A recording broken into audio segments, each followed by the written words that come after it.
I am sitting here holding my mother's lavender sweater 3 weeks after we buried her.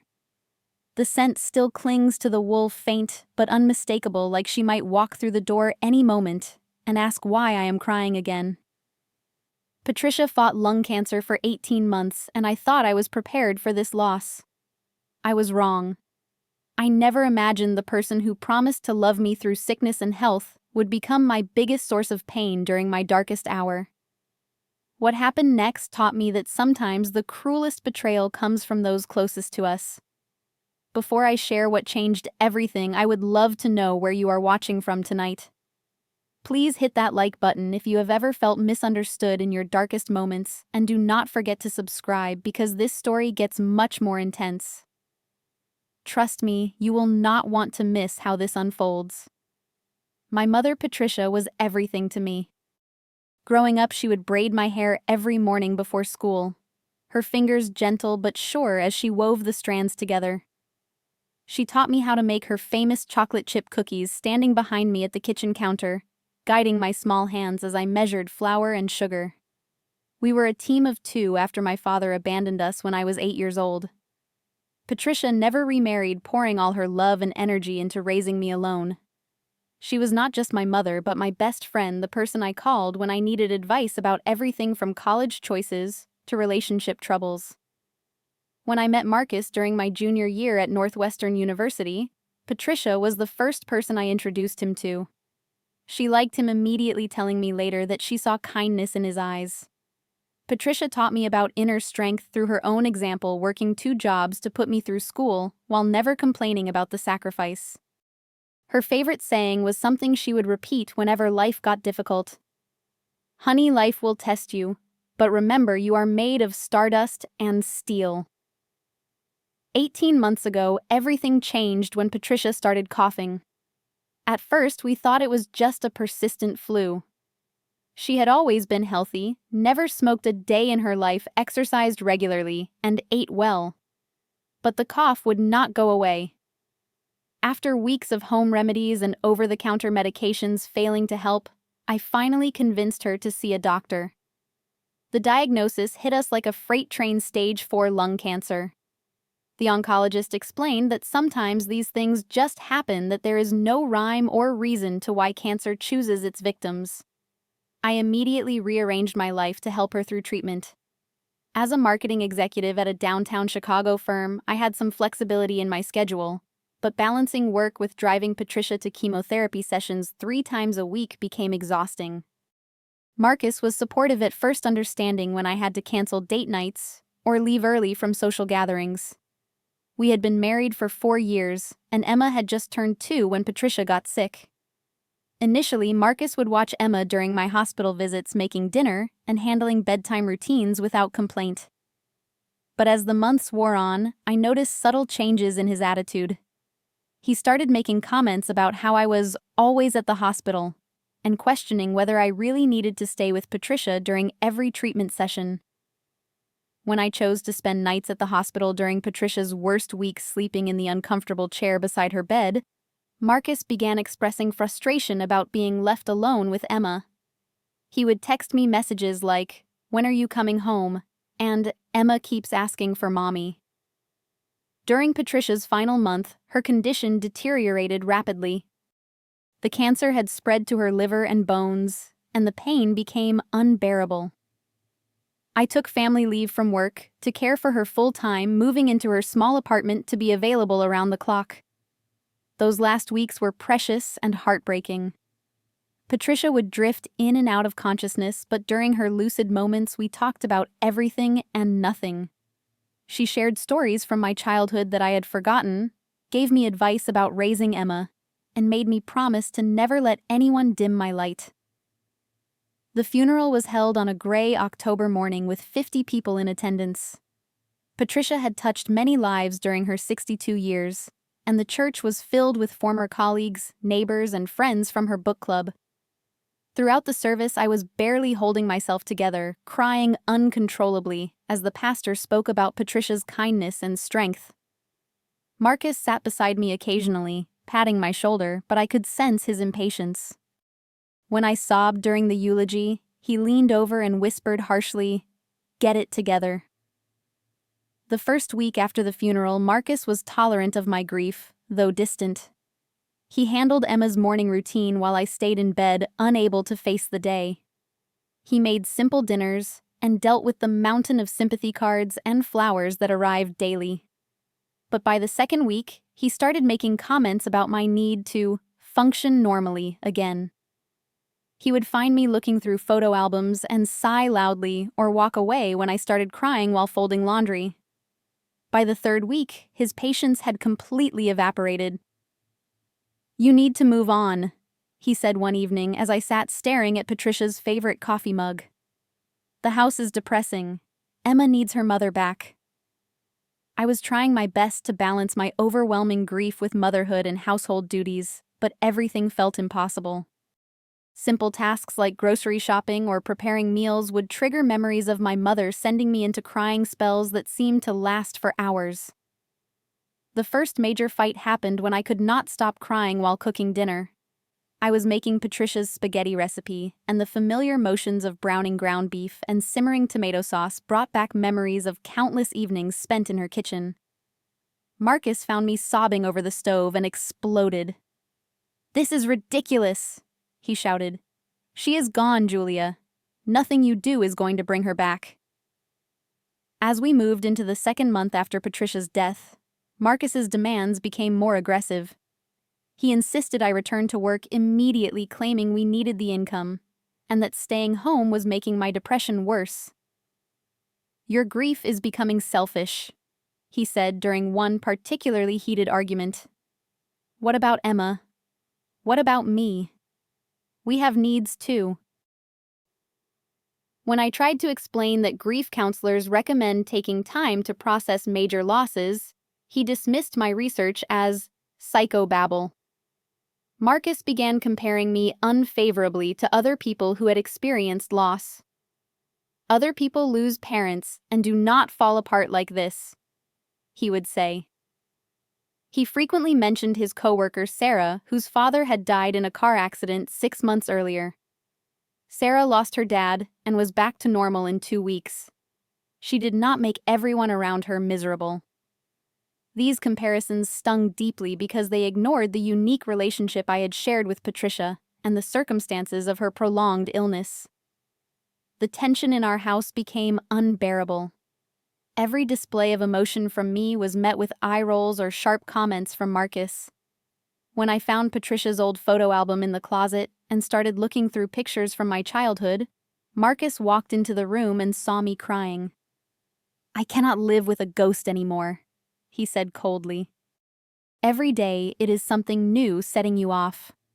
A song on the radio, a commercial on television, now old pictures. When does it end?" I tried to explain that grief does not follow a timeline, that losing the person who raised me single-handedly was devastating in ways I could not have anticipated.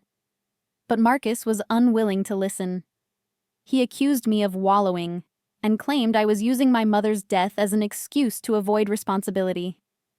The man I had married, who once comforted me after bad days at work and celebrated my successes, was disappearing before my eyes. The breaking point came on a Tuesday evening in November. I had spent the afternoon cleaning out more of Patricia's belongings and discovered her recipe box tucked away in the attic. It was a small wooden box filled with handwritten cards, some dating back to when I was a child.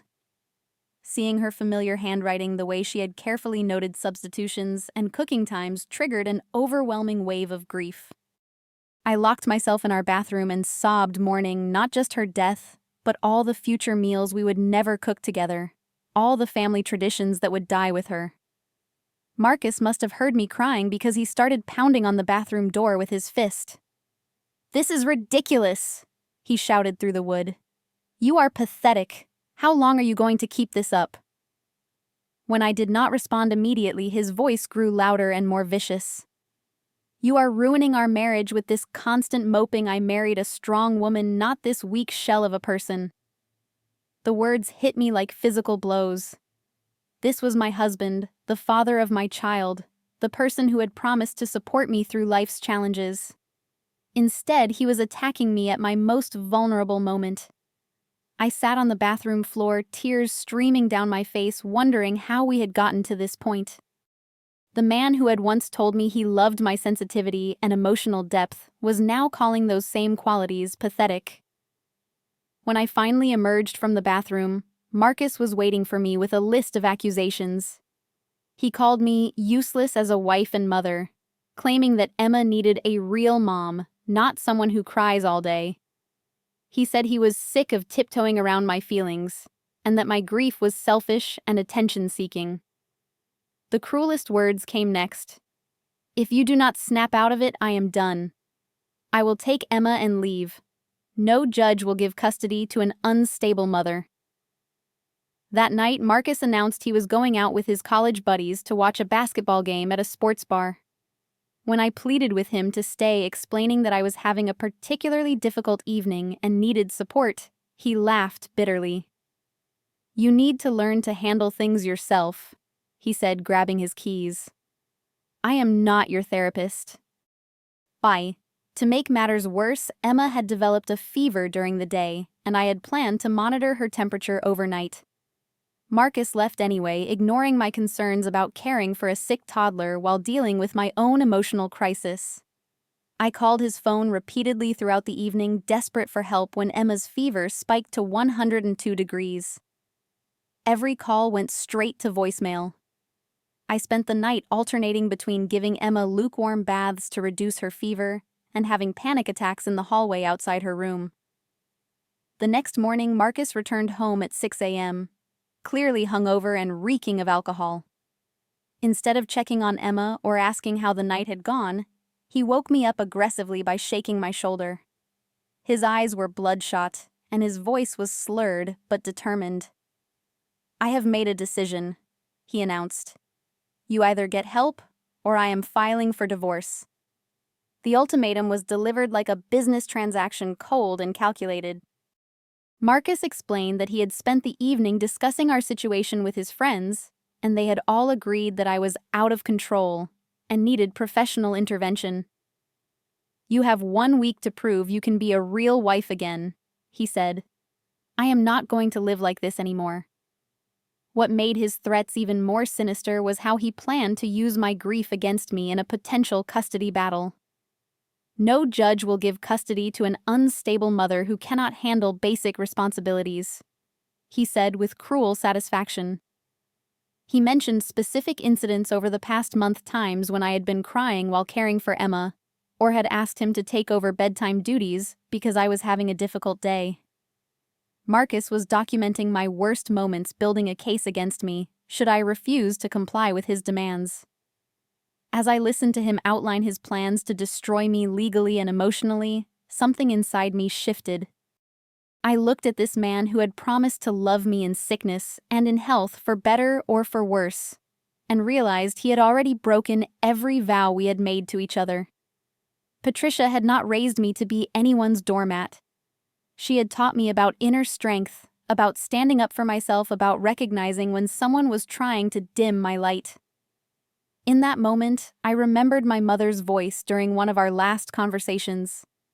She had taken my hand with her frail fingers and said, "Promise me you will never let anyone make you feel small. Your heart is your greatest strength, not a weakness." Patricia had grieved deeply when her own mother died, and she understood that love and loss are inextricably linked. She would be horrified to know that Marcus was punishing me for loving her enough to mourn her passing. The clarity that washed over me was like waking up from a bad dream. I deserved compassion, not cruelty. I deserved support, not threats. I deserved a partner who would hold me while I cried, not someone who documented my tears as evidence of instability. My grief was not pathological. It was proof of a profound love that death could not diminish. While Marcus showered off his night of drinking, I began making phone calls. First, I contacted Dr. Sarah Henderson, a grief counselor whose number I had found in the materials given to me by the funeral home. I scheduled an appointment for that afternoon. Next, I called a family law attorney whose name I had gotten from a colleague at work. I explained my situation briefly and set up a consultation for the following week. I also started documenting Marcus's behavior in a small notebook I kept hidden in my dresser drawer. I wrote down dates, times, and exact quotes from his verbal attacks. I noted his abandonment of Emma during her illness, his threats regarding custody, and his complete lack of support during my grieving process. If he wanted to play legal games, I would be prepared. That evening, when Marcus returned from work expecting to find a submissive wife ready to apologize and change, he found something entirely different. I was sitting at the kitchen table with Emma helping her color a picture she had drawn of her grandmother Patricia. When Marcus began his usual complaints about my emotional state, I remained calm but firm. "We need to talk about respect," I said quietly. Marcus rolled his eyes and muttered, "Here we go again with the drama." But I continued, my voice steady despite the racing of my heart. "My grief is valid. My feelings matter. My mother's death was devastating, and I will not apologize for loving someone deeply enough to mourn their loss." I watched Marcus's face change as he realized I was not the broken woman he had left that morning. I explained that I had scheduled counseling sessions and legal consultations, that I was taking control of my situation instead of allowing him to dictate the terms of my healing. "I will work on processing my grief in healthy ways," I said. "But I will never again tolerate being called pathetic for having human emotions." The shock on Marcus's face was almost comical. For weeks he had been bulldozing over my feelings, confident that his threats would eventually force me into submission. He had not expected me to fight back, to stand up for myself, or to recognize his behavior as abusive rather than helpful. The immediate aftermath of my confrontation with Marcus was tense but illuminating. He tried to backtrack, claiming he had been just stressed and that his friends had given him bad advice. "I never meant to hurt you," he said, attempting to rewrite the history of the past month. But I was no longer willing to accept his excuses. "Stress does not excuse cruelty," I replied. "Being overwhelmed does not justify emotional abuse." I insisted on temporary sleeping arrangements while we figured out our next steps, and Marcus reluctantly moved his belongings to the guest room. Throughout this transition, I made sure to prioritize Emma's well-being. I explained to her in age-appropriate terms that Mommy and Daddy were having some grown-up problems, but that we both loved her very much. I maintained her routines and tried to shield her from the tension between Marcus and me. My first session with Dr. Henderson was a revelation. She validated my grief timeline, explaining that losing a parent with whom you have a close relationship often takes years to process, not weeks or months. She helped me understand the difference between complicated grief and normal mourning, assuring me that my reactions were entirely healthy given the circumstances. Most importantly, she helped me recognize that Marcus's response to my grief was a form of emotional abuse. Dr. Henderson taught me coping strategies for managing grief while single parenting. We discussed how to create memorial rituals that honored Patricia's memory while building new family traditions with Emma. She recommended support groups for widowed adults and suggested books about grief that might help me understand my own process better. For the first time in months, I felt like someone understood what I was going through. The legal consultation was equally eye-opening. The family law attorney, Ms. Rodriguez, listened carefully as I described Marcus's threats and documented behaviors. She explained that emotional abuse is often harder to prove in custody cases than physical abuse, but that my documentation would be valuable if we proceeded with divorce.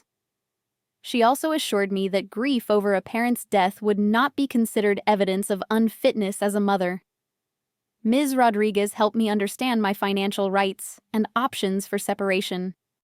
She explained how property division would work in Illinois, how child support calculations were determined, and what I could expect in terms of custody arrangements. Having this information gave me confidence that I could survive financially as a single mother if necessary. Building a support network became crucial during this period. I reconnected with college friends I had neglected while caring for Patricia and dealing with Marcus's hostility. I joined a grief support group at the local community center, where I met other people navigating loss without supportive partners. These connections reminded me that I was not alone, and that my experiences were shared by others who understood the complexity of grief. When Marcus realized I was serious about potentially separating, he attempted what Dr. Henderson called love bombing. He brought home flowers, wrote apologetic notes, and promised to attend couples counseling. He claimed he had been going through his own grief over losing Patricia and had not known how to support me properly. But these gestures felt hollow after weeks of cruelty and threats. Our final conversation about our marriage took place on a snowy December evening 6 months after Patricia's death. Marcus had reluctantly agreed to attend one session of couples counseling, but it had only confirmed what I already knew. He did not understand why his behavior had been wrong, and he was not willing to do the work necessary to repair our relationship. Actions have consequences, I told him as we discussed custody arrangements for Emma. Some words cannot be taken back, some damage cannot be undone. Marcus seemed genuinely surprised that his apologies and promises were not enough to fix what he had broken. He had expected me to forgive and forget to return to the submissive role I had played during my darkest period. 6 months later, Emma and I are settled into our own apartment across town. It is a small 2-bedroom place with a sunny kitchen and a reading nook where Emma and I curl up together every night before bed. The grief counseling has helped me process Patricia's death in healthy ways, and I no longer feel overwhelmed by sudden memories or emotional triggers. I still miss my mother terribly, but the pain has transformed from sharp, debilitating waves into a gentle, constant presence that reminds me how much love we shared. My new job at a boutique marketing firm has provided financial stability and intellectual stimulation. My colleagues are kind and understanding, and my supervisor has been flexible about medical appointments and school events for Emma. Working again has given me confidence in my abilities and reminded me that I am capable of supporting myself and my daughter independently. Emma is thriving in our new environment. She has adjusted well to the custody schedule, with Marcus spending weekends and one evening per week with him. Our relationship has improved now that the constant tension of an unhappy marriage is gone. We cook together, read stories, and create art projects that we hang proudly on our refrigerator. She often asks about Grandma Patricia, and I share memories that keep my mother's spirit alive in our daily lives. To honor Patricia's memory, I have organized an annual charity fundraiser for cancer research. The first event, held on what would have been her 63rd birthday, raised over $5,000 for lung cancer research. Emma helped me sell raffle tickets, and we talked about how Grandma would be proud that her death was helping other families fight the same disease. That night, when I held my mother's sweater, I thought my world was ending. I was wrong. It was not ending. It was beginning. I learned that grief is not something to get over quickly. It is love with nowhere to go, and that love deserves respect, not ridicule. Sometimes the people we think will catch us when we fall are the ones who push us down instead. But here is what my mother's voice whispered to me in my darkest hour. You do not need anyone's permission to heal at your own pace. Today, Emma and I visit Patricia's grave every Sunday. We bring fresh lavender and tell her about our week. I am still learning to live without my mother, but I am no longer learning to live without myself. And sometimes that is the most important lesson of all. Have you ever had someone dismiss your pain when you needed support the most? How did you find the strength to stand up for yourself? Please share your experiences in the comments below, because your story might help someone else going through a similar situation. If this story touched your heart, please hit that like button and subscribe for more real-life stories about finding strength in difficult times. Do not forget to share this video with anyone who might need to hear that their feelings are valid and their pain matters. Thank you for listening to my story, and remember that you are stronger than you know. Until next time, take care of yourselves and each other.